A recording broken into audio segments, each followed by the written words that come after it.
The sun was a merciless hammer in a brass sky, beating down on the cracked earth until it seemed the world itself might splinter. It was the kind of heat that baked the sense right out of a man, that bled the color from everything it touched, leaving behind 100 shades of brown and pale yellow. A lone river, hardly more than a creek in this season, snaked its way through the gravel and stones, its water a sliver of life in a landscape that had long surrendered to dust. It was here, by the river's edge, that a girl knelt, looking as if she had sprung from the parched soil itself. Her name was Amelia Rose, though she had not heard it spoken with kindness in a long time. She was 19, an age that should have held the bloom of youth, but there was no bloom on her. There was only the wilt of exhaustion. Her dress, a faded calico that might once have been blue, was worn thin and stained with the grime of a long journey. She worked at a pile of clothes in the slow-moving water, her hands red and raw, knuckles scraped from scrubbing fabric against a flat river stone. Her hair, the color of sun-bleached straw, was stuck to her forehead and the nape of her neck with sweat, loose strands clinging to her cheeks. She moved with a weariness that went deeper than her bones, a mechanical rhythm of dip, scrub, and wring that spoke of a spirit worn as thin as her dress. To any passing creature, a hawk circling in the vast emptiness above, or a lizard sunning on a rock, she was a lonely, forgotten soul in a land that had no memory for such things. He saw her from a distance, a small speck of motion against the static backdrop of the desert. Jedediah Callahan sat atop his horse, a great black stallion named Shadow that was as silent and enduring as the man who rode him. Jed was a tall man, broad in the shoulder and lean in the hip, built of the kind of tough material that the West demanded. His face was all angles and planes, weathered by sun and wind, with a mouth set in a permanent line of grim contemplation. His eyes, the color of a stormy sky, missed nothing. He had just come from Fort Bowie, leaving the structured life of the cavalry behind him for good, seeking a quiet he was not sure he would ever find. He was headed nowhere in particular, just putting miles between himself and the man he used to be. The girl by the river was an unexpected detail in the monotonous canvas of his journey. She did not belong here. This was no place for a woman alone, especially one who looked so utterly spent. He nudged Shadow forward, the horse's hooves making no sound in the soft sand at the river's edge. He watched her for a long moment, his cavalry instincts still sharp, scanning the surrounding terrain. There was nothing, no wagon, no camp, no sign of another living person for miles. Just the girl and the oppressive, ringing silence of the afternoon heat. She was so focused on her task, her head bowed, that she did not hear his approach until the shadow of his horse fell over her. She flinched as if struck, her head snapping up. Her eyes, wide and startled, were the color of a pale prairie sky, and, for a fleeting second, they held a terror so profound it made Jed's gut tighten. She scrambled backward, away from the water, her wet hands coming up as if to ward off a blow. Her breath came in ragged, shallow gasps. She looked like a cornered fawn, ready to bolt into a wilderness that would surely devour her. Jed swung a long leg over his saddle and dismounted, his movements measured and calm, the way a man moves when he is trying not to spook a wild thing. His boots sank into the soft sand with a quiet sigh. He held his hands out, palms open and away from the pistol holstered at his hip, showing he meant no harm. The sun beat down on his hat, casting his face in deep shadow. "You ain't alone no more," he said. His voice was a low rumble, rough from disuse but steady. The words hung in the shimmering air between them. It was not a greeting, not a question, but a statement of fact. For Amelia, who had been alone for so long that the feeling had become a part of her skin, the words were a shock. They did not soothe her fear. They changed its shape. The fear of loneliness was replaced by the fear of this man, this stranger who had appeared from nowhere like a spirit of the desert. She pressed herself against the rocky bank behind her, her whole body trembling. Jed's gaze took in the details she tried to hide. He saw more than just a tired girl washing clothes. He saw the way her eyes darted toward the trail behind him, the path he had just ridden. He saw the faint, dark bruise circling her left wrist, an ugly mark that she unconsciously tried to cover with her other hand. It was not a rope burn from farm work. He had seen marks like that before. On men who had been shackled, this was the mark of a cruel hand, of a struggle. His eyes, trained to read the land, dropped to the ground near her. He saw her small, bare footprints in the damp sand, and beside them, almost overlapping, were other tracks, the clear, deep impressions of a man's heavy boots, and farther back, the prints of two shod horses that had stood there not long ago. The riders had been searching, scouting the river. He knew then, with a certainty that settled like a cold stone in his stomach, that she was not just lost, she was hunted. Amelia watched him, every muscle in her body tensed. She had run for 3 days, fueled by a terror that had burned away everything else. The man she fled was not one to give up easily. He considered her his property, a thing he had paid for, and he would not suffer the indignity of her escape. He was a man of power and importance back east, with a temper as vast and unforgiving as this desert. The men he had with him were not much better, men who followed his orders without question. She had thought she had covered her tracks, that the river would wash away her scent, that she could lose herself in this endless expanse. But the appearance of this rider, so silent and sudden, felt like the closing of a trap. She saw the authority in his posture, the quiet confidence of a man who knew how to handle himself. Men like that were always on the side of other men with power. They did not help frighten girls with worn-out dresses and terror in their eyes. Jed could almost feel the fear rolling off her in waves. He had seen it before, in green recruits before their first battle, in homesteaders staring at the ruins of their homes. But this was different. This was a fear of him, of men in general. He took a slow step forward, and she flinched again, pressing herself harder against the rocks. He stopped. He was used to being seen as a threat, but the raw panic in her eyes stirred something uncomfortable within him. It reminded him of another time, another pair of frightened eyes he had failed. His mind, against his will, drifted back to a cool night under a different sky. The smell of smoke and the sound of screams. He had worn a blue uniform then, and he had made a promise to a woman with hair like spun gold and eyes the color of a summer sky. He had promised to keep her safe, but he had failed. He had been too slow, too caught up in the fight, and by the time he had gotten back to her, it was too late. The guilt of that failure was a ghost that rode with him, a constant companion on his lonely journey. He had left the army, left everything behind, to escape that ghost. He wanted no more complications, no more promises he might not be able to keep. He wanted to ride until he found a place where the past could not find him. And now here was this girl, a stray, a complication of the highest order. His first instinct, the one that screamed of self-preservation, was to get back on his horse and ride away. She was not his concern. Getting involved would mean trouble, the kind of trouble that often ended with gunfire. He had seen enough of that to last a lifetime. He could leave her here. She would probably not survive the night. But that was the way of the West. It was a hard land, and it did not care for the weak or the unfortunate.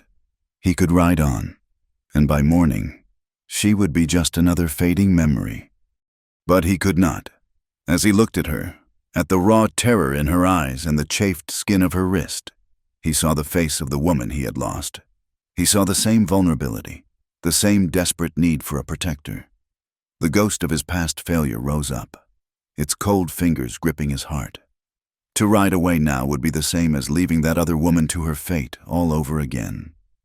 It would be a betrayal not just of the girl, but of the man he wanted to believe he still was. Somewhere deep beneath the layers of regret and solitude, his sense of justice, the part of him that had once sworn an oath to protect the innocent, was a stubborn, unkillable thing. He let out a slow breath, the sound loud in the quiet air. He had a choice to make, right here, right now, the path of peace or the path of trouble, the path of forgetting or the path of remembering? Amelia saw the conflict in his face. For a long moment, he just stood there, his jaw tight, his stormy eyes looking at her as if he were weighing her soul. She braced herself for the inevitable, for him to turn his back, to leave her to the desolate landscape and the men who were surely closing in. That is what people did. They looked away. But he did not turn. Instead, he unslung the canteen from his saddle horn. He uncorked it and took a step closer, moving with that same deliberate slowness.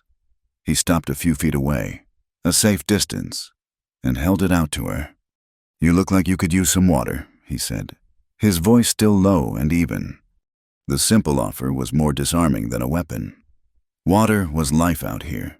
A man did not share it lightly. She stared at the canteen, then back at his shadowed face. She could not see his eyes clearly, but she could feel their intensity. She did not move, trapped between her desperate thirst and her deep-seated mistrust. The sun beat down. The river murmured over the stones, and the two of them remained frozen in a silent standoff. A world of danger and a flicker of hope hanging between them in the shimmering, merciless heat. The choice was now hers, to trust or to run, and in this land, both choices were a gamble with death. Amelia's thirst was a living thing, a fire in her throat. For a moment, her fear and her need waged a silent war within her. The canteen, offered by the tall stranger, was a symbol of both life and danger, but the fire in her throat won. With a trembling hand, she reached out and took the heavy container. Her fingers brushed against his, and the brief contact was like a spark of lightning, startling them both. She drank greedily, the cool water a blessing that seemed to wash away some of the dust not just from her mouth, but from her soul. She drank until she could breathe again, then handed it back, her eyes downcast, a silent thank you in the gesture. Jedediah nodded once, taking the canteen and securing it to his saddle. He made no move to leave. He looked at the pile of wet clothes, then at the vast, empty wilderness stretching in every direction. There was nowhere for her to go. His horse, Shadow, needed a new shoe on his right forefoot. It was a practical problem that offered an immediate, temporary solution to the much larger one standing before him. "My horse has thrown a shoe," he said, his voice even. "There is a town a half-day's ride from here, Sanduro. You can come with me." It was not a question. It was a statement of what would happen next. She looked up at him, her pale eyes searching his shadowed face for a trick, for a lie. She found none. There was only a grim resolve, a weariness that seemed to match her own. She had no other choice. To stay here was to wait for the men who hunted her. To go with this stranger was a risk, but it was a risk that moved forward, and forward was the only direction she had left. She gave a small, almost imperceptible nod. He helped her onto Shadow's back, his hands strong and impersonal at her waist as he lifted her. She was lighter than a sack of flour. He swung up behind her, taking the reins. The horse was large enough for two, but the closeness was unnerving for her. She sat stiffly, her back straight, careful not to lean against the hard wall of his chest. They rode in silence, leaving the small river and her abandoned washing behind. The sun began its slow descent, painting the sky in brutal strokes of orange and purple. The landscape was beautiful in its mercilessness, a beauty that Amelia was too frightened to notice. Jedediah, however, saw it all.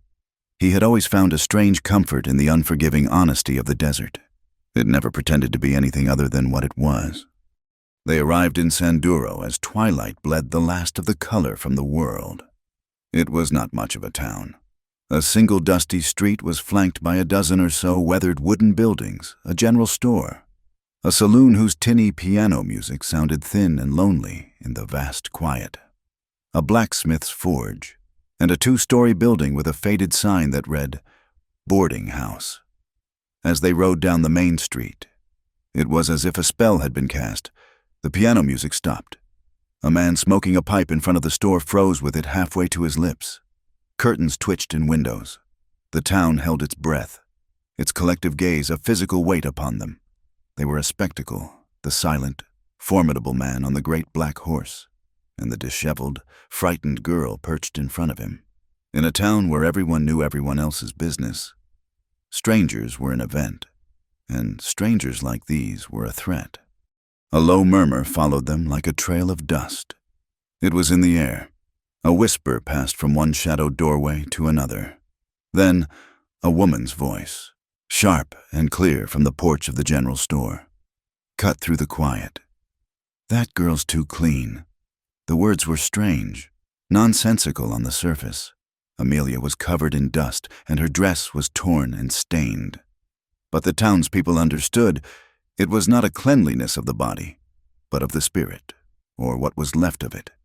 She did not have the hard, knowing look of a saloon girl or the sun-baked resilience of a homesteader's wife. There was a softness to her, a refinement that was out of place, like a porcelain doll dropped in a pigsty. It was a kind of purity that in a place like Sanduro felt unnatural, and therefore dangerous. It hinted at a story, and stories were trouble. Jed ignored the stares and the whispers. He reined shadow in at the blacksmith's shop, the forge dark and quiet for the night. He dismounted, then helped Amelia down. Her legs were shaky, and she stumbled. Grabbing his arm for support, he led her across the street to the boarding house. A woman stood on the porch, arms crossed, her face a mask of stern neutrality. She was older, her hair pulled back in a severe bun, her eyes sharp and assessing. "I need a room for the young lady," Jed said, "and a place for myself. A stable loft will do." The woman's eyes moved from Jed to Amelia, taking in the torn dress, the exhaustion, the fear. Her name was Martha Wren, and she had seen a lifetime of trouble walk up the steps of her establishment. She had loved a man once, a man with a fast gun and a restless heart, and she had buried him before she turned 25. She knew the look of people running from something. "The room is 4 bits a night. Supper is extra," Martha said, her voice flat. "I run a respectable house. No trouble here. It was a warning." "There will be no trouble," Jed replied, his gaze steady. He paid her from a small leather pouch. It did not hold much. Martha Wren led Amelia inside, and the door closed, leaving Jed alone in the gathering darkness. He felt the eyes of the town on him still. He turned and saw a man leaning against a post down the street. The man wore a tarnished silver star on his vest. He was thick-set, with a drooping mustache and small, suspicious eyes. He pushed himself off the post and walked toward Jed, his boots scuffing in the thick dust. "Evening," the man said. He was Deputy Harlan. "We do not get many visitors. What is your business in Sanduro?" "My horse needs a shoe," Jed said simply. And the girl the deputy asked, his eyes flicking toward the boarding house, "What is her business?" "She is resting," Jed answered, his tone giving nothing away. Deputy Harlan chewed on the inside of his cheek. He did not like drifters. He did not like mystery. And he did not like the look of this man, who stood as if he were rooted to the ground, unafraid and unmoving. "See that you are both on your way once that shoe is fixed," the deputy said. It was not a suggestion. It was an order. Jed gave a slow nod, and the deputy, after another long, hard look, turned and walked back into the shadows. Jed took care of his horse, then found a spot in the corner of the livery stable's hayloft. The smell of hay and leather was familiar, a comfort from his cavalry days. Later, he bought a plate of beans and salt pork from the saloon and took it over to the boarding house. Martha let him in, her face still unreadable, and pointed him toward Amelia's room. He found her sitting on the edge of the small, neat bed, staring at the wall. The room was clean, but sparse. She had washed her face and hands, and the water had revealed the pale, fine-boned features beneath the grime. She looked younger now, and more vulnerable than ever. She took the plate he offered, her hands still trembling slightly. They ate in silence for a while. the only sound the scrape of forks on the tin plate. From the window, they could see the small church at the end of the street, its steeple a dark finger pointing at a sky full of cold, distant stars. A tall, painfully thin figure in black emerged from the church door, and Amelia went rigid. She dropped her fork with a clatter. It was a man, a preacher by his clothes, his face gaunt and severe in the moonlight. He looked toward the boarding house, and for a terrifying second, Amelia thought his eyes met hers through the glass. A choked sound escaped her throat, and she shrank back from the window. Jed was at her side in an instant. "Who is that?" he asked, his voice low. "Reverend Pike," she whispered, her voice hoarse with fear. He knew my father." The dam of her silence finally broke. In a torrent of whispered, fragmented sentences, the story came out. Her father was a minister in a town 3 days east. A good man, she said, but a weak one, with a fondness for cards he could not afford. He had fallen into debt, a deep, inescapable debt to a man named Silas Vance. Vance was old, a wealthy landowner with a reputation for cruelty and a desire for a young wife to give him an heir. The debt was settled with a contract. The payment was Amelia. She spoke of the wedding, of the cold dread that filled the church, of Reverend Pike standing beside her father, his eyes avoiding hers. She spoke of being taken to Vance's large, dark house. She did not speak of the wedding night itself, but the terror that filled her eyes told a story far worse than any words could. "I ran," she whispered, her hands clenched in her lap.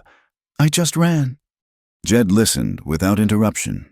His face was a mask of stone, but inside him, a cold anger began to smolder.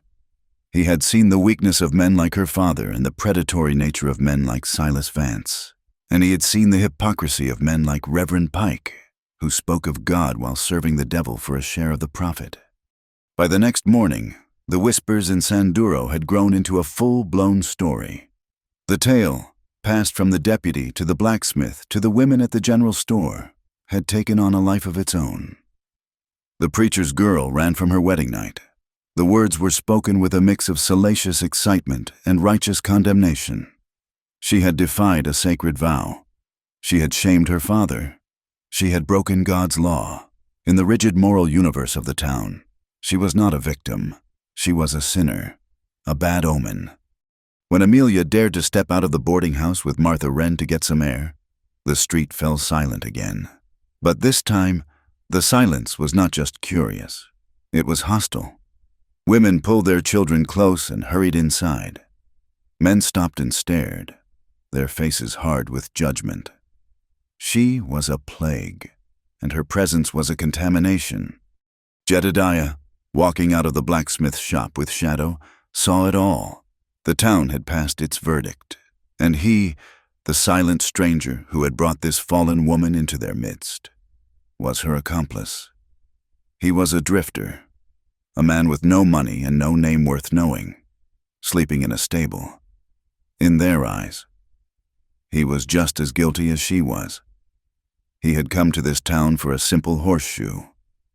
Instead, he had found himself and the girl trapped in a cage of rumor and prejudice, a cage that was proving to be just as dangerous as any predator that stalked the open desert. The men hunting Amelia were a threat from behind, but the town of Sanduro was a threat all around them. The hostility of Sanduro was a quiet, suffocating thing. It was in the way the storekeeper suddenly had no more flour to sell when Jedediah came to the counter. It was in the way mothers herded their children indoors when Amelia stepped onto the boarding house porch for a breath of air. It was a town turning its back on them, a solid wall of judgment and fear. On the second morning, Martha Wren found Jed as he was leaving the livery. Her face, usually a stony mask, held a flicker of something that might have been regret. "The deputy paid me a visit last night," she said, her voice low. "He says folks are unsettled. My other boarders are threatening to leave. I cannot afford that." She did not have to say the rest. Her house was no longer a refuge for Amelia. Jedediah just nodded. He had expected it. She will be out before noon. He did not take Amelia back to the wilderness. That would be a death sentence, with Silas Vance's men likely combing the territory. There was only one place left, a place no one in town would care about, the old abandoned stable at the far end of the street, its roof sagging and its wood weathered to a silver gray. It was owned by the saloon, used for overflow on nights when cowboys were too full of whiskey to find their way to a real bed. He spoke to the saloon owner, a man who cared more for coin than for gossip, and for 2 bits a day. The stable was theirs. It was not much. The air was thick with the ghosts of old hay and manure. Dust motes danced in the slivers of light that cut through the warped plank walls.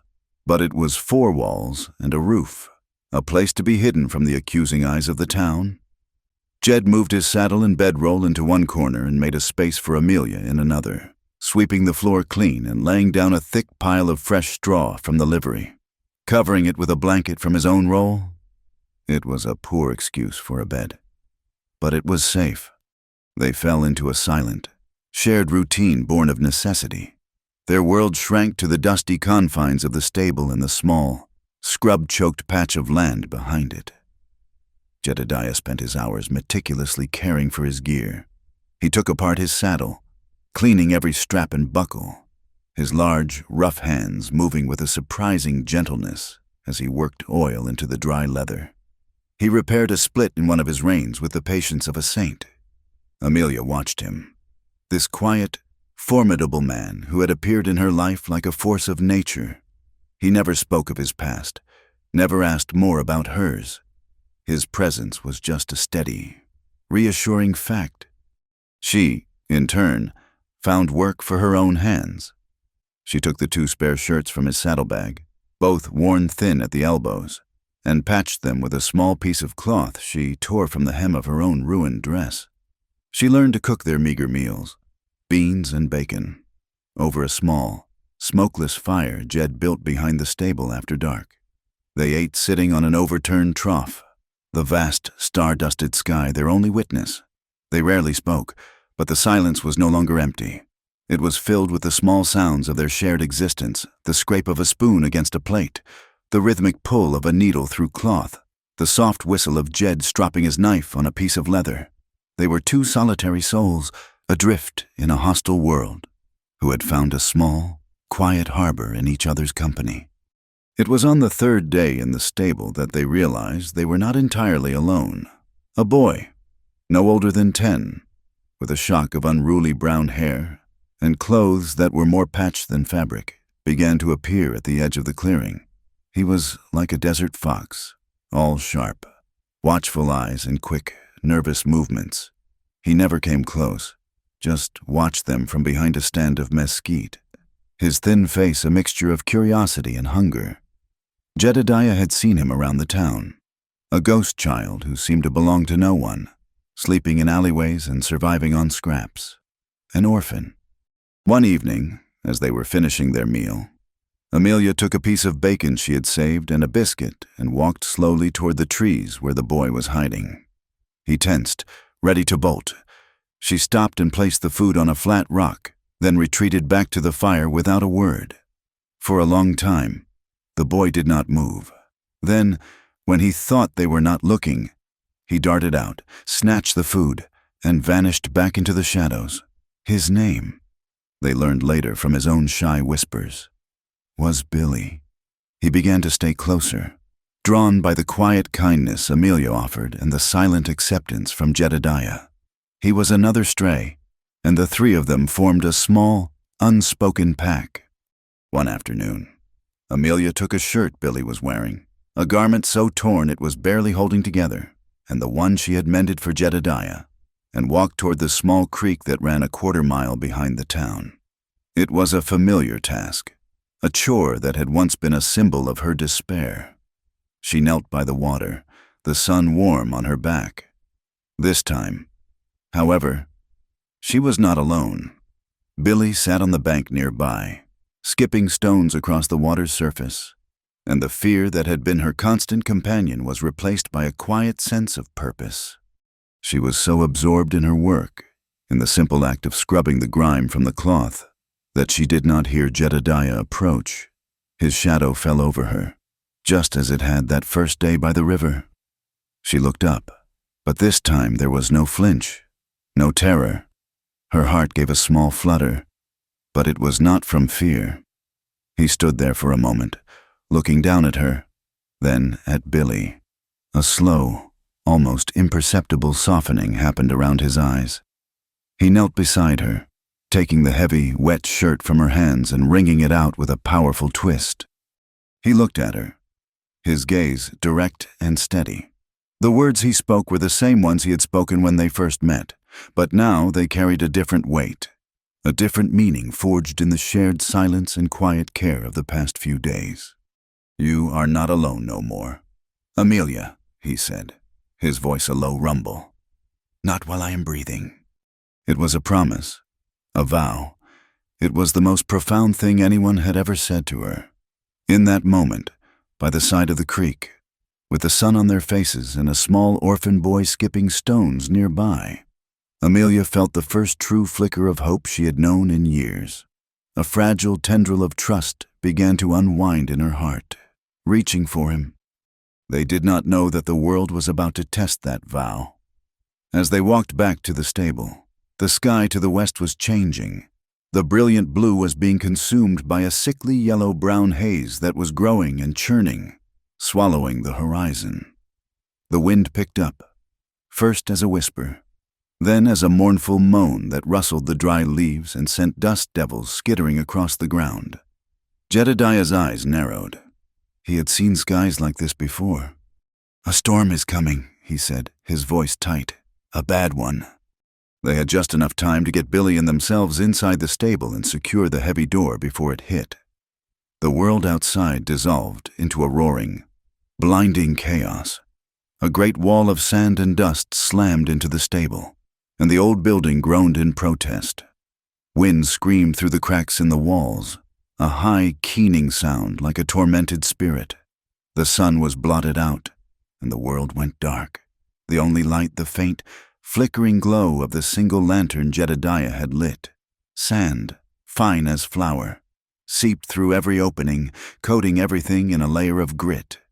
Billy, his eyes wide with fright, huddled close to Amelia, and she put her arm around him, murmuring soft, comforting words. Jedediah stood by the door, his hand resting on the thick wooden bar, as if his strength alone could hold the storm at bay. The noise was deafening, a constant, violent assault that seemed to shake the very foundations of the earth. Hours passed. Inside their small, fragile shelter, a profound stillness settled. The roaring of the wind created a strange kind of privacy, sealing them off from the rest of the world. There was only the three of them, the steady glow of the lantern casting long, dancing shadows, and the storm. Billy eventually drifted off to sleep, his head in Amelia's lap, in the relative quiet of the storm's heart. With the wind's howl a constant backdrop, Amelia looked at Jedediah. He had turned from the door and was watching her, his face unreadable in the flickering light. For days. A question had been growing in her heart, a question she was almost too afraid to ask. But now, in this strange, intimate bubble of time, she had to know. Why, she asked, her voice barely a whisper, yet clear in the charged air. "Why did you help me?" Jedediah was silent for a long time, his gaze distant, as if he were looking back at a past only he could see. The lantern light carved deep lines into his weathered face. When he finally spoke, his voice was rough with an emotion she could not name. Because a man does not walk away when the world has gone wrong. The simple words landed in her heart with the force of a revelation. It was not about pity. It was not about charity. It was about his character, about a fundamental code that governed him. He was not helping her because she was weak, but because he was strong. In a world that had shown her only cruelty and selfishness, his answer was a beacon, the bond between them, which had begun as a matter of circumstance and survival, deepened in that moment into something else entirely. It was a connection forged not of words, but of honor, a shared understanding in the heart of the storm. Outside, the wind howled and the world tore itself apart. But inside the dusty old stable, two lost souls had found a center. The storm passed as violently as it had arrived, leaving the world scoured and still. The air, washed clean of dust, smelled of rain and damp earth. A pale, watery sun broke through the clouds, and the town of Sanduro looked as if it had been given a reluctant baptism. Inside the old stable, the silence left behind by the wind's retreat was profound. They pushed open the heavy door and stepped out into a world made new and strange. The street was a river of mud, and the buildings sagged under the weight of the rain. But the air was breathable, clean. For a moment, it felt like a new beginning. The illusion of peace lasted less than a day. It was shattered by the arrival of a single rider from the east, the direction from which Amelia had fled. He was not like the other men who passed through Sanduro. He rode a fine bay gelding with a confident, easy posture. He was dressed in dark, practical clothing, a long duster despite the growing heat of the day, and he wore his pistol tied low on his hip, a professional's rig. His face was sharp and intelligent, with a neatly trimmed beard and eyes that missed nothing. He moved with an air of unhurried purpose, the kind of man who was accustomed to being in charge of any situation he entered. He dismounted in front of the saloon, his boots making a neat sucking sound in the mud, and tied his horse to the rail. He did not go inside immediately. Instead, he took a rolled piece of paper from his saddlebag and, with 4 decisive taps of a hammer and tacks, nailed it to the wooden post supporting the saloon's porch roof. Then he turned and went inside, leaving the paper to tell his story. It did not take long for the news to travel the length of the muddy street. It moved like a current, from the men on the saloon porch to the women in the general store, finally reaching the far end of town, where Billy, who had been scavenging for anything useful the storm might have unearthed, saw the small crowd gathering. His curiosity got the better of him, and he crept close, weaving through the legs of the townsfolk until he could see the paper. He could not read all the words, but he could make out 2 of them, printed in large, bold letters, "Reward," and the name, Amelia Rose. He ran as if the devil himself were chasing him, his bare feet slapping through the mud, his breath coming in ragged bursts. He burst into the stable, his face pale with fright. "A man," he gasped, pointing back toward the town. He put up a paper, with your name on it. Jedediah was instantly on his feet. A cold, familiar dread settled in his gut. He had known this was coming. It was only a matter of time. He put a steadying hand on Billy's shoulder. "Stay here with her," he said, his voice a low command. He looked at Amelia. Her face had gone as white as bleached bone, her eyes wide with the return of her old terror. The fragile hope that had begun to bloom in her heart was crushed in an instant. Jed turned and walked out of the stable. He did not run. His steps were deliberate, measured, as he walked the length of the street toward the saloon. Every eye in Sanduro was on him. He was no longer just an object of suspicion. He was now the center of a dangerous drama, the man who was harboring a fugitive. He could feel their gazes, a mixture of fear, greed, and morbid curiosity. They were spectators, waiting to see what would happen next. Deputy Harlan stood on the porch of his office, his arms crossed, his face a mask of worried indecision. He was the law, but he was also a man who wanted to live to see another sunrise. Jed stopped in front of the poster. The words were stark and brutal against the cheap paper. "Reward." It read in thick black letters, "For the safe return of Miss Amelia Rose to her lawful husband, Mr. Silas Vance. Information leading to her recovery will be compensated." It was signed by a sheriff in a county 200 miles away. It was an official document, a piece of paper that turned a human being into a piece of lost property. He tore it down. The paper came away with a satisfying rip. He crumpled it in his fist as he turned to face the saloon. The man in the duster appeared in the doorway, a glass of whiskey in his hand. He leaned against the frame, looking at Jed with an expression of mild amusement. "That was a mistake, friend," the man said, his voice calm and level. "That is a legal notice. She is not lost property, Jedediah said, his own voice low and tight. The man took a slow sip of his whiskey. My name is Kane Mercer. I am a duly appointed agent of the law, a bounty hunter, if you want to be plain about it. And that notice says she is exactly that. The law says she is. A contract was signed. A wedding took place. She belongs to Silas Vance. He gestured with his glass toward the town. These good people understand the law. They understand a man's property rights. They also understand that a reward is being offered, a substantial one. Jedediah could feel the shift in the town's mood. The word reward had a powerful magic. It could turn neighbors into spies and decent folk into jackals. She is property. Cowboy, Kane Mercer said, his voice taking on a sharper edge. She ran away, and my job is to bring her back. It is not your problem. Hand her over, and you can walk away. No one has to get hurt. Jedediah looked past Mercer, at the faces of the townspeople watching from doorways and windows. He saw no help there. He saw only the cold calculation of people weighing risk against reward. He and Amelia and the boy were utterly alone. He turned his gaze back to the bounty hunter. The man was right. It was not his problem. He could get on his horse and ride away, leave the girl to her fate. It was the sensible thing to do.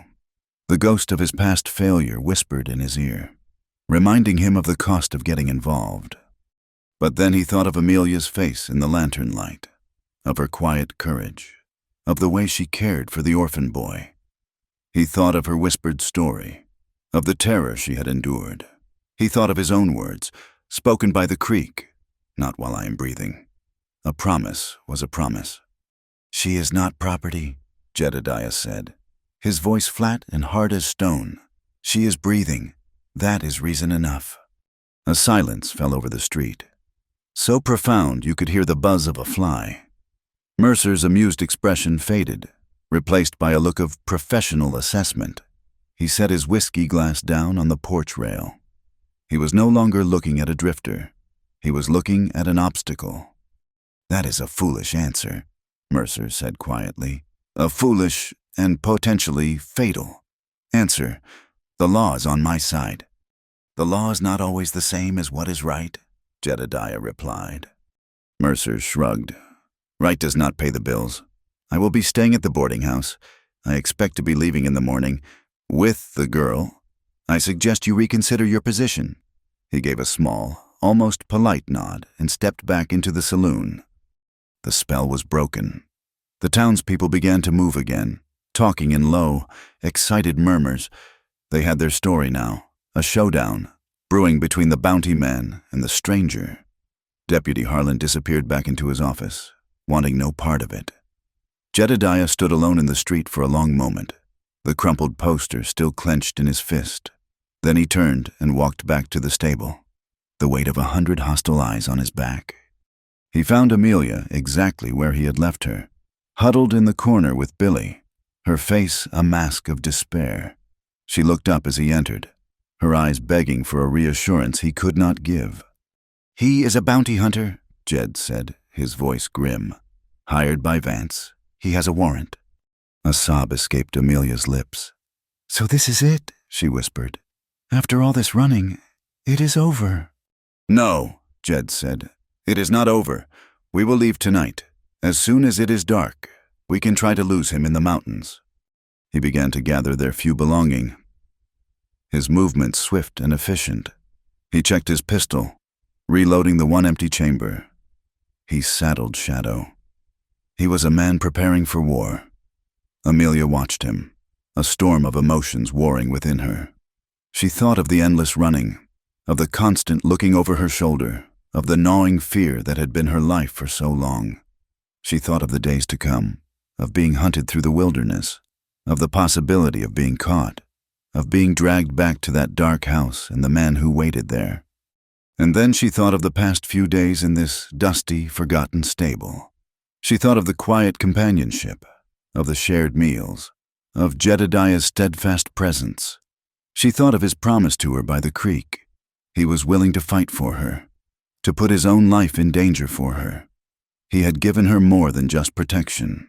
He had given her back a piece of her own soul, and she realized, with a sudden, startling clarity, that she could not ask him to run with her forever. She could not let him live the life of a fugitive because of her. "No," she said. Jedediah stopped what he was doing and looked at her. Her voice was quiet, but it was filled with a strength he had never heard before. "No," she said again. Getting to her feet, she wiped the tears from her face with the back of her hand. "I will not run any more. I have been running my whole life, from my father's weakness, from that man's cruelty. I will not make you run, too. I am tired of being afraid." She looked him straight in the eye, her gaze clear and resolute. "Whatever happens, it happens here. I will not run." Jedediah saw the transformation in her. This was not the terrified girl he had found by the river. This was a woman, standing her ground, choosing to face her fate with dignity. Her courage was a flame in the darkness, and it both humbled and terrified him. He had offered her escape, but she was choosing to fight, and he knew, with a sinking certainty, that this fight would not be won with horses and distance. It would be won or lost right here, in the muddy street of Sanduro, between a man with the law on his side and another man with nothing but a promise and a gun. The finality of Amelia's decision settled over the stable, a heavy silence that was more tense than any storm. The sun went down, and the familiar darkness that had once been a comfort now seemed to hold its breath, waiting. Jedediah did not argue with her. He saw the new steel in her eyes, and he understood that to force her to run would be to break the very spirit that had just been born. He moved with a quiet purpose, making their small fortress as ready as he could. He wedged a thick timber against the main door, a flimsy defense at best, but a defense nonetheless. He made sure the back window was clear, an escape route for Billy if the worst came to pass. He took out his spare revolver, a smaller, lighter gun than the one he wore on his hip. He checked its load, the cylinders full of brass cartridges that glinted in the lantern light. He held it out to Amelia. She recoiled as if it were a snake. "I cannot," she whispered, her hands clasped together. "I hope you do not need it," Jedediah said, his voice low and even. "But hope is not a plan. You might have to. You have a right to defend yourself. You have a right to defend the boy." He did not force it on her. He placed the cold, heavy object on an overturned crate near the corner where she and Billy would shelter, then turned away. The choice would be hers. He gave Billy a small, sharp knife. "If I tell you to run, you run out that back window and you do not stop. You understand me, boy?" Billy, his face pale and serious, nodded once. They did not eat. The thought of food was impossible. They sat in the flickering gloom, the three of them, a strange, makeshift family waiting for the end of their world. Jedediah took his position near the main door, melting into the shadows, his larger pistol in his hand, its weight familiar and grimly reassuring. Hours crawled by. The sounds of the saloon faded as the town went to sleep. The silence deepened until the only sound was the thumping of their own hearts. It happened near midnight. There was no warning, no shout, just the sudden, explosive sound of a heavy boot splintering the wood of the stable door. The timber bar shattered, and the door flew inward with a crash. 3 dark figures filled the opening, silhouetted against the faint starlight. Jedediah was already firing. His first shot was a flash of orange and a deafening roar in the enclosed space. One of the figures grunted and fell backward out of the doorway. But the other 2 were already inside, spreading out, their own guns barking. The lantern on the far wall exploded in a shower of glass and darkness, plunging the stable into a chaotic whirl of shadow and blinding muzzle flashes. "Get down!" Jedediah yelled, his voice a raw command that cut through the noise. He pushed Amelia and Billy farther into their corner as a bullet whined past his head and buried itself in the wall behind them. He moved like a phantom in the gloom, a product of years of cavalry training and frontier survival. He fired again, and one of the men cried out in pain, stumbling back toward the far wall, clutching his arm.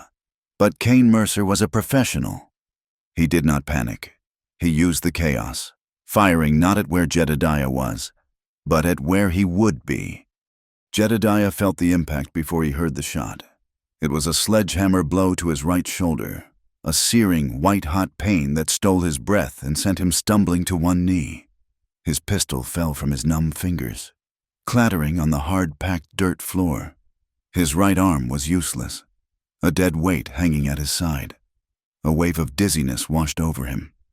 Through the ringing in his ears, he heard Kane Mercer's calm voice cut through the darkness. "It is over, Cowboy. You should have walked away." The second man, the one Jedediah had wounded, was advancing on the corner where Amelia and Billy were huddled. He had his gun out, and even in the darkness, they could see the cruel grin on his face. "Come on out, little bird," the man rasped. "The boss wants you." Billy let out a small, terrified cry. Amelia's world had compressed to that single, immediate threat. The man was a monster from her nightmares, a faceless embodiment of all the cruelty she had fled. Her fear was a cold, paralyzing thing. But then she looked at Billy, at his small body trembling beside her, and something inside her shifted. It was a deep, primal instinct, the need to protect the innocent. The same instinct she had seen in Jedediah. Her eyes fell upon the spare revolver lying on the crate, a dark shape in the gloom. Her hand, clumsy and shaking, closed around the cold steel of the grip. It was heavier than she had ever imagined. It felt alien, an object of death and violence that had no place in her world.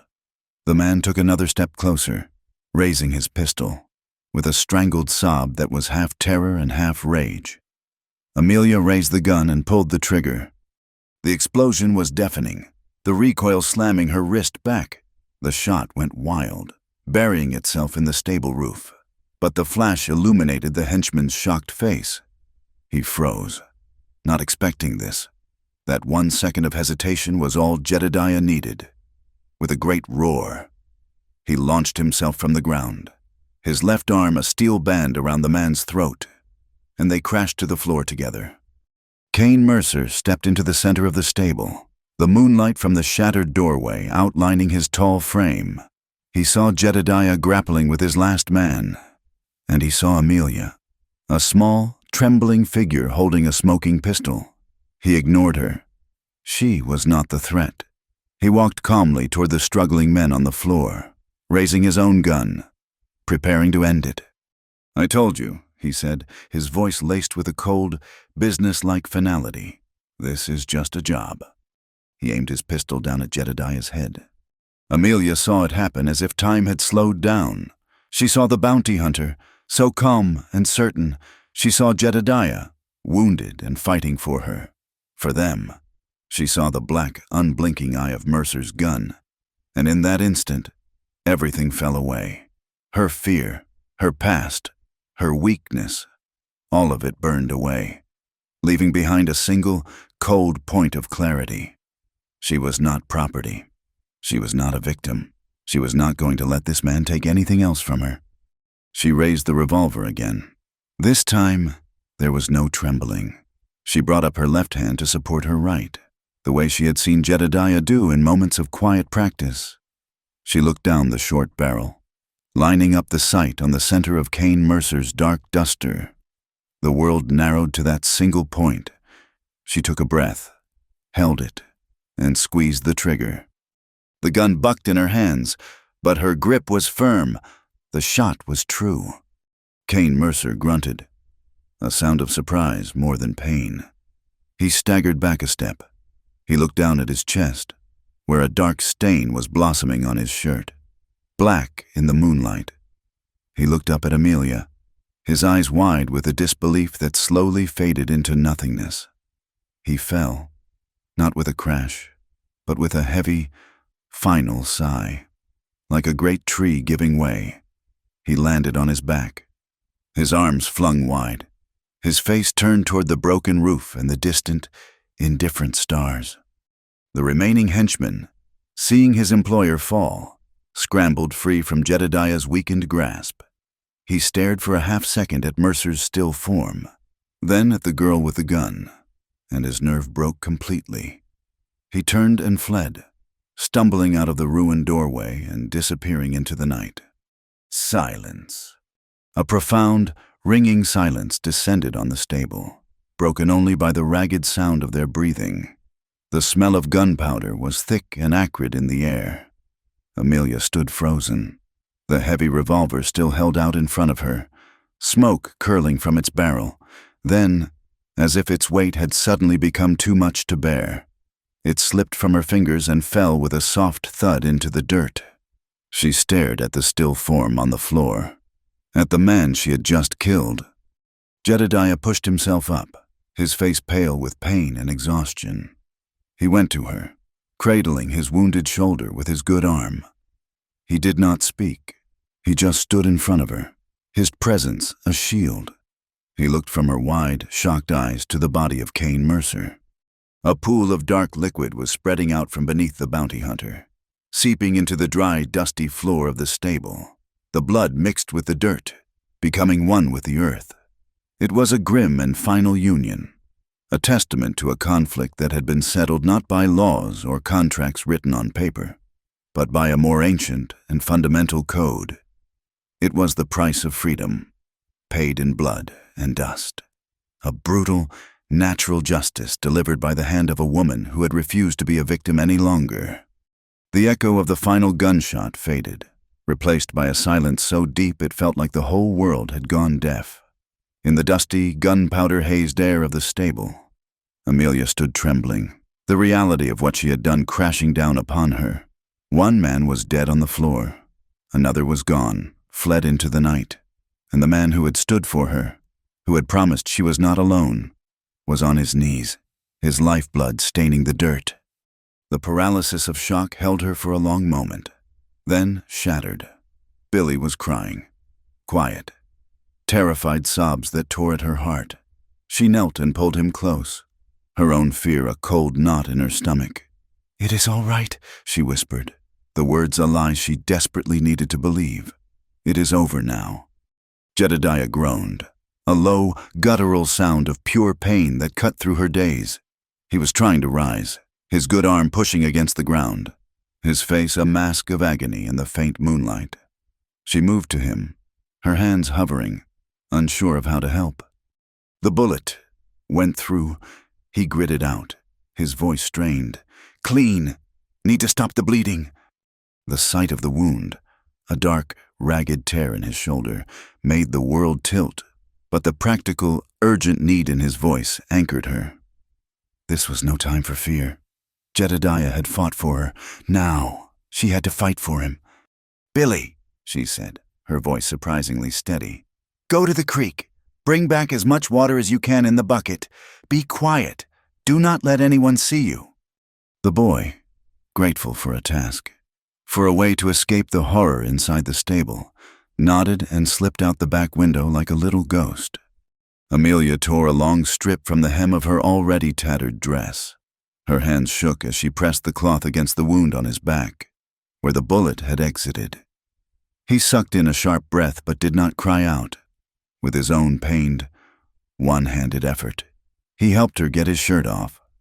The lantern lay shattered, so she worked by the faint light from the doorway, her fingers clumsy and sticky. The wound was angry and deep, bleeding sluggishly now. They heard footsteps outside, slow and heavy in the mud. Jedediah reached for his fallen pistol with his good hand, his body tensing. Amelia froze, her heart leaping into her throat. A figure appeared in the doorway, holding a lantern high. It was Deputy Harlan, his face pale and his mustache drooping more than usual. His eyes took in the scene, the dead bounty hunter, the wounded stranger, the girl with blood on her hands. He did not speak for a long time. His gaze lingered on Kane Mercer's body. He knew who the man was. He had seen the warrant. He had also seen the way the man carried himself, the cold certainty of a predator. He looked at Jedediah, who met his gaze without flinching, a silent challenge in his eyes. Finally, he looked at Amelia. He saw the gun lying in the dirt near her feet. He saw the resolve that had replaced the terror in her face. The deputy was not a brave man, but he was a practical one. A dead bounty hunter with a legal warrant meant a pile of paperwork and questions from a territorial marshal he did not want to answer. A wounded drifter and a runaway girl were a problem that might just solve itself if left alone. He made his decision. "I heard shots," he said, his voice flat. "Sounds like some folks had a disagreement. Disagreements get settled one way or another." He gestured with his head toward Mercer's body. "I will have a couple of men take him to the undertaker. What happens after that is not my concern. I would advise you to be gone from my town as soon as your man can ride." He did not ask for names. He did not ask what happened. He simply turned and walked away, his lantern light receding, leaving them once again in the near darkness. A short time later, 2 grim-faced men from the saloon came, wrapped Kane Mercer's body in a blanket, and carried it away without a word. Sanduro had officially turned its back. The town wanted no part of their story, for good or for ill. They were on their own. The days that followed blurred into a cycle of fear and exhaustion for Amelia. Jedediah's wound, though clean, became infected. A fever took hold of him, and he drifted in a world of delirium, his strong body racked with shivers and sweat. He muttered names she did not know, spoke of battles and long-forgotten sorrows. In those fevered whispers, she caught glimpses of the man he was, of the losses that had carved the sadness into his face. She became his guardian, his nurse, his anchor to the living world. She bathed his face with cool water that Billy fetched endlessly from the creek. She learned to clean and dress his wound, her stomach churning at the sight, but her hands steady. One morning, she found a small basket just outside the stable door. In it were clean linen rags, a jar of foul-smelling herbal salve, and a loaf of fresh bread. There was no note. She knew it was from Martha Wren, a silent, anonymous act of mercy. Amelia used the salve on the wound, and slowly, miraculously, the angry redness began to recede. During those long days and longer nights, Billy was her shadow. He never complained. He sat for hours, watching Jedediah breathe, his small face a study in worried concentration. While Amelia tended to the man, the boy found his own way to contribute. He found a piece of charcoal from an old fire and a smooth, wide plank of wood from a broken stall. He sat in the sliver of sunlight by the door and began to draw. He drew with the simple, profound honesty of a child. It was a picture of 3 figures, a tall man, standing straight and strong, a woman with the long hair, standing beside him, and a smaller figure, a boy, holding the man's hand. Over their heads, he drew a large, blazing sun with the rays that touched all of them. It was not a picture of the dusty stable or the hostile town. It was a picture of a hope, a wish for a family he had never had. When he was finished, he shyly showed it to Amelia. She felt a lump form in her throat. She took the plank and, using one of the tacks Jedediah had in his saddlebag, she pinned it to the stable wall, right next to the empty crate where they kept their few supplies. It was a declaration, a flag planted in the heart of their desolate little kingdom. On the 4th day, the fever broke. Jedediah woke to a world that was no longer a swirling fog of pain and memory. He was weak, his shoulder a dull, throbbing ache, but his mind was clear. The first thing he saw was Amelia, asleep in a chair he had fashioned from an old barrel, her head slumped forward, her face pale with exhaustion. The second thing he saw was the drawing on the wall. He stared at it for a long time, at the 3 simple figures under the benevolent sun. He saw what the boy had wished for, and what Amelia had validated by putting it on the wall. He felt a crack in the lonely fortress he had built around his heart. He must have made a sound, because her eyes fluttered open. She was instantly awake, her hand going to his forehead to check for fever. "It is gone," he rasped, his voice rough from disuse. Relief washed over her face, so pure and overwhelming it was like the sun coming out from behind the clouds. "Thank God," she whispered.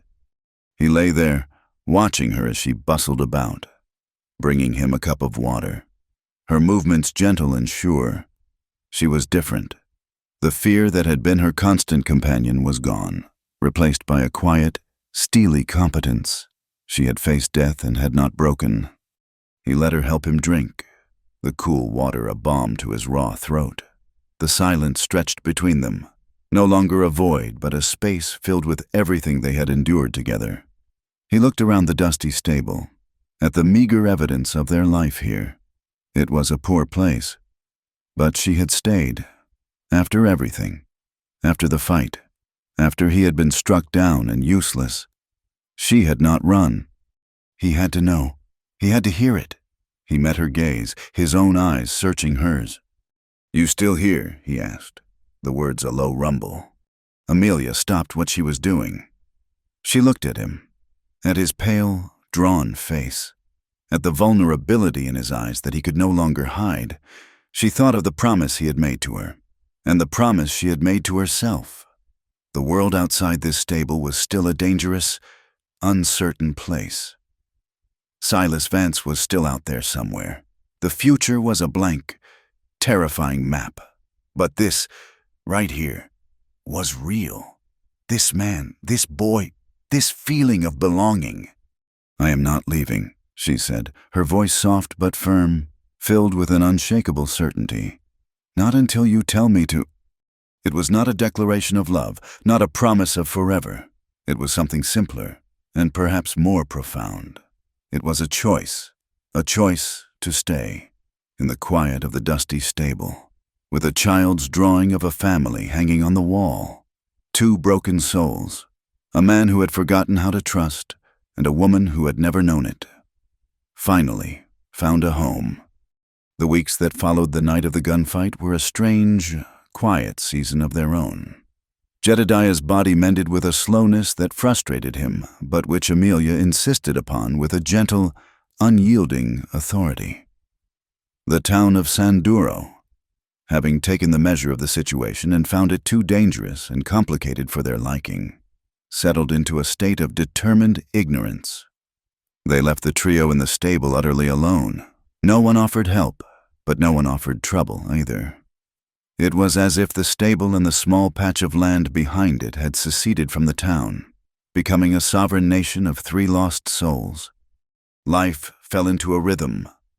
Jedediah, his arm in a sling Amelia had fashioned, taught Billy how to set snares for rabbits, his instructions delivered in a low murmur, his patience endless. Amelia learned to bake a passable bread in a skillet over the fire, and the smell of it, warm and wholesome, was a defiant act of domesticity in their dusty refuge. They were a study in silence, a family forged not in blood or vows, but in shared crisis and the quiet, daily work of survival. The boy's drawing of the 3 figures under the sun remained on the wall, a constant, silent reminder of what they were becoming. Jedediah watched her. He saw the way she no longer flinched at shadows, the way her hands, once perpetually trembling, were now steady as she stirred their supper or mended a tear in Billy's trousers. The terror that had been etched into her features when he first saw her by the river had been replaced by a deep, quiet strength. She had walked through fire and had not been consumed. He found himself looking for her smile, a rare and fleeting thing that lit her face like the first light of dawn. He learned that it came not from grand gestures, but from small moments when Billy successfully caught a rabbit in one of his snares, or when Shadow, his great black horse, would nudge her hand looking for a piece of biscuit. One afternoon, when the sun was beginning its slow descent, painting the western sky in strokes of gold and rose, Amelia gathered a small pile of clothing. It included Jedediah's last clean shirt, now grimy from his recovery, and one of Billy's patched garments. She did not say where she was going. She did not have to. She walked the familiar path out of town, away from the judgmental eyes and the silent houses. She walked toward the river. This time, the journey was different. She was not a fugitive scrambling through the underbrush, her heart a frantic drum against her ribs. She walked with her head held high, her steps measured and sure. The land no longer felt like an enemy. a vast, hungry thing waiting to devour her. It felt like a witness. It had seen her at her most broken, and now it would see her whole. The river was just as she remembered it, a slow, patient ribbon of life in the parched land. The rocks were warm from the afternoon sun. The air was still, holding the day's heat. She knelt at the water's edge, the place where she had first seen him, the place where her life had irrevocably changed. She looked at her reflection in the slow-moving current. The face that looked back was not the same one. The girl in the water was thinner, her features sharpened by hardship, but her eyes were clear. The hunted look was gone. She began to wash the clothes, the familiar rhythm a comfort. The soap she had gotten from Martha Wren's basket smelled of lye and lavender. She scrubbed Jedediah's shirt against a smooth, flat stone, her hands moving with a purpose that was more than just cleaning. She was washing away the last of the fear, the last of the blood and the gunpowder. She was washing away the girl who ran, and claiming her place as the woman who stayed. The setting sun bled across the surface of the water, turning it to liquid fire, and in that moment, she felt a sense of peace so profound it was almost a physical presence. She did not hear him approach. He moved as silently as he always did, his repaired boots making no sound on the sandy bank. She only knew he was there when his shadow fell over her, long and protective in the day's dying light. She looked up, and he was standing there, his right arm out of the sling now, though he still favored it. He did not speak. He just looked down at her, at the work she was doing, and his eyes, the color of a coming storm, held a softness she had never seen before. He knelt beside her, just as he had done by the creek behind the town. He took the heavy, wet shirt from her hands. His fingers brushed against hers, and this time, the touch was not a shock, but a quiet recognition. He wrung the water from the cloth with a powerful twist of his good arm and his still healing one, a slight grimace of pain flashing across his face. He ignored it. He was helping her. They were in this together. They worked in a shared, comfortable silence for a long time, washing the few clothes and laying them on the sun-warmed rocks to dry. The sky deepened to a bruised purple, and the first stars began to prick the darkness in the east. The world seemed to hold its breath, hushed and beautiful.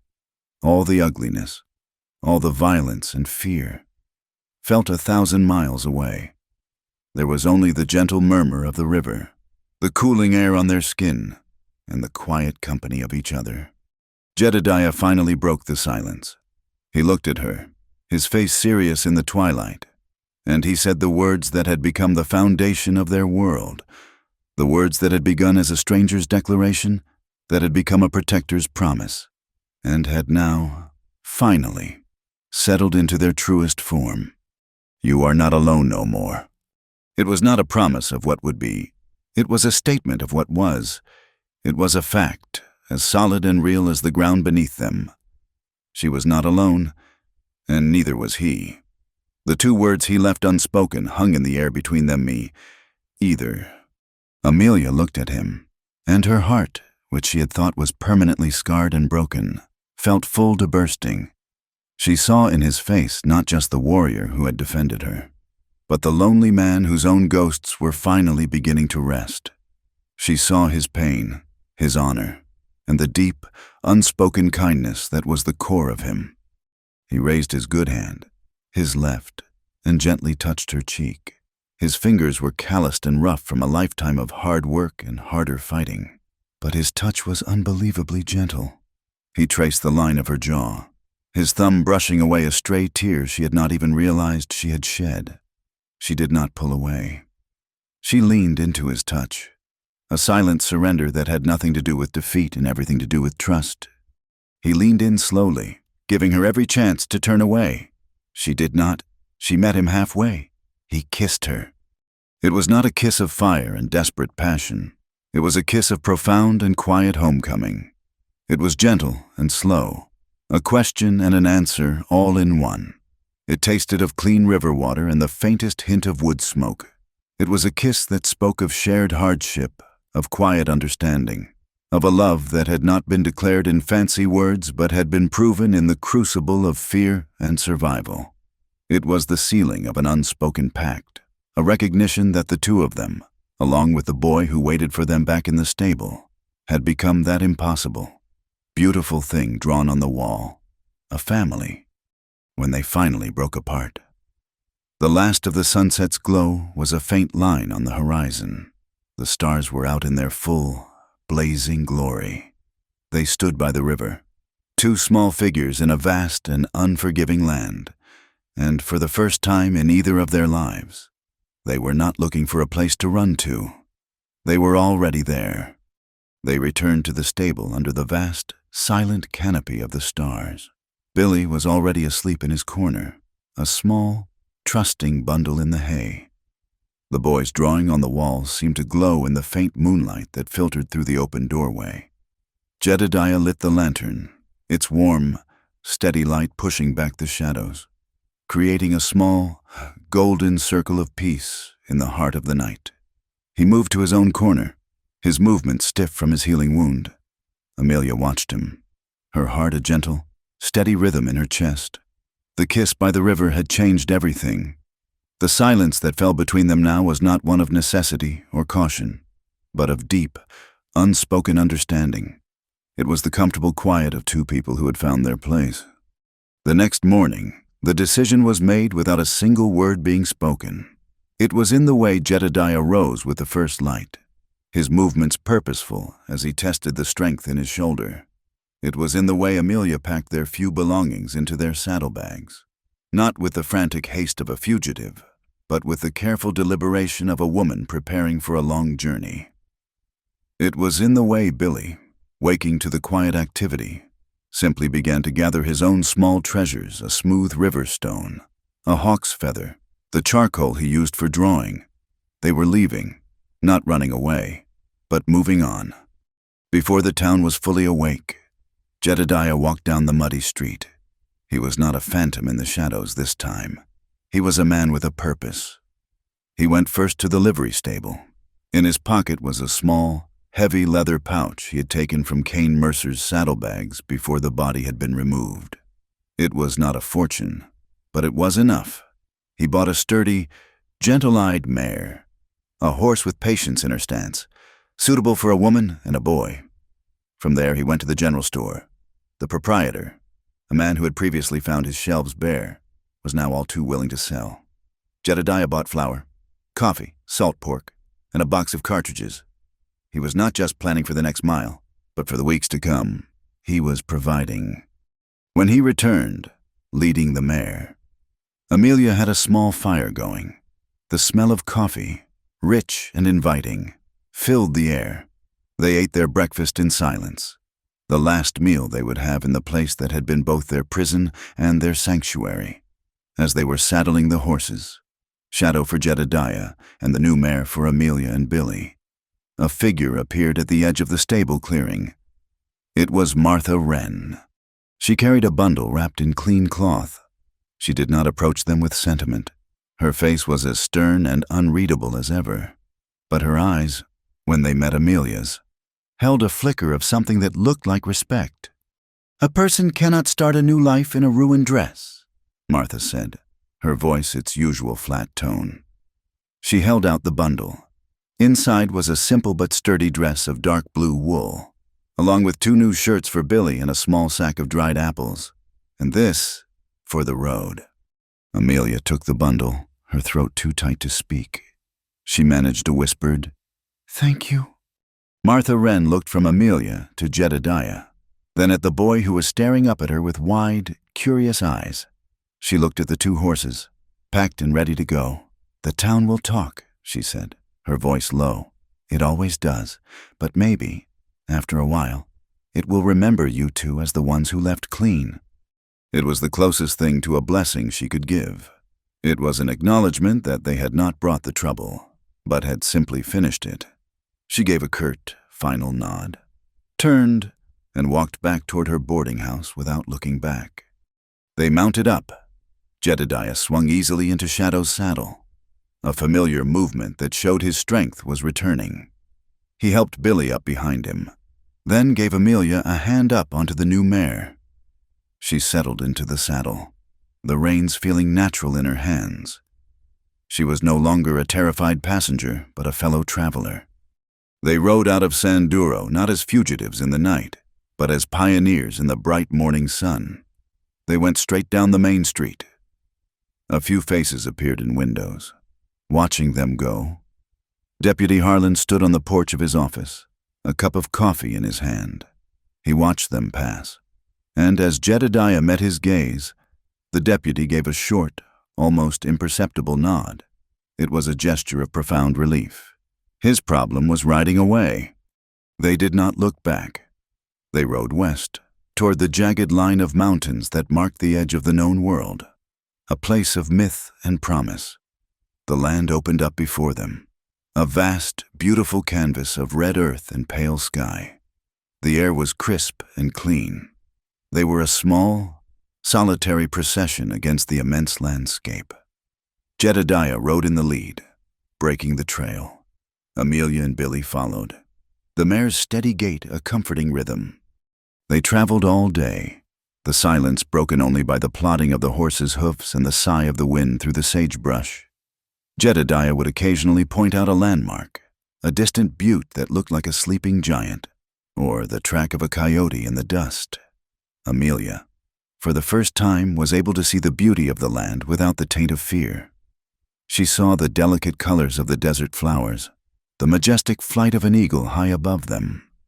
She watched Billy, who rode behind Jedediah, his small arms wrapped around the man's waist, his face filled with a quiet awe at the sheer size of the world. As evening approached, they reached a high ridge. From here, they could look back the way they had come.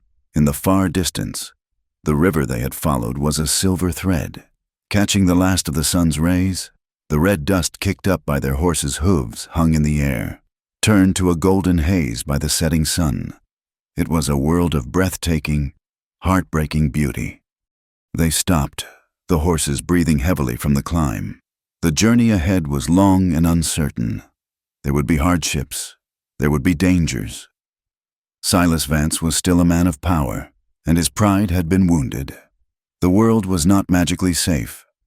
But as they sat there, the three of them, watching the sun set on the life they were leaving behind, none of that seemed to matter as much as the simple fact that they were together. Jedediah turned in his saddle, his silhouette dark against the blazing sky. He looked at Amelia. Her hair was catching the golden light, and her face, turned toward the open west, was filled with a serene and resolute hope. A smile touched his lips. It was not a wide grin, but a small, quiet curving of his mouth, a rare expression that was more powerful than any shout of joy. It was a smile of peace, of contentment, of a man who had finally found something worth more than solitude. "Reckon the world is big enough for a fresh start," he said, his voice a low rumble that was nearly lost in the vast quiet. Amelia met his gaze, her own smile answering his. It was not the end of their troubles, but it was the end of their running. It was the beginning of everything else. They turned their horses west, toward the deepening twilight and the promise of a new day. Thank you so much for joining us on this journey. We would love for you to comment with where in the world you are listening from so we can all connect. And please subscribe to our channel Wild West Night, like the video, and press the hype button to help this story reach more listeners.